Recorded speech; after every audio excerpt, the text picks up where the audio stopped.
koca dağlar, onlar da benim üzlümden daha çok var. Ağla lütfen, çok ağla. Senin kalbinden büyük bir kibrin var.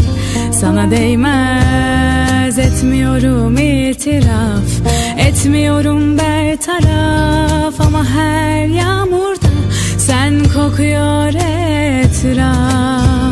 Son çarem, son yalnız tecrübem, herkes de mutluyken sen bize yağma, yağma. Bizi temizlemez senin suyun. Sakla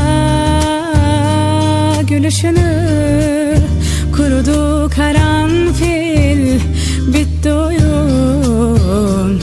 Yağmur yağma, bizi temizlemez senin suyun. Sakla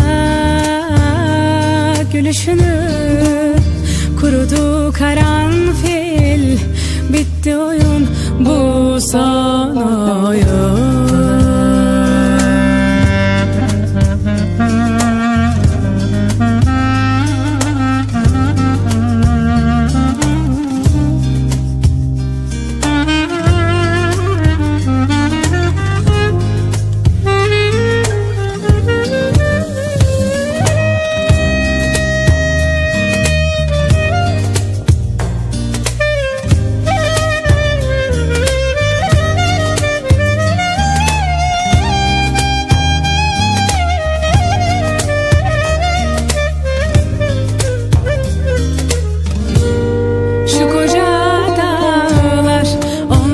Benim üzlümden daha çok var. Ağla lütfen, çok ağla. Senin kalbinden büyük bir kibrin var.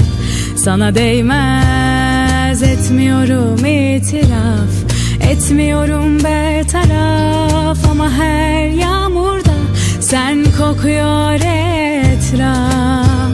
Son çarem, son yalnız tecrübem, herkes de mutluyken sen bize yağma, yağma.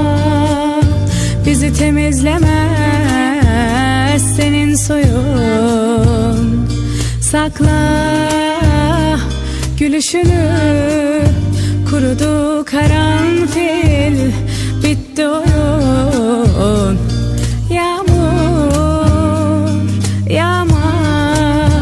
Bizi temizlemez senin soyun. Sakla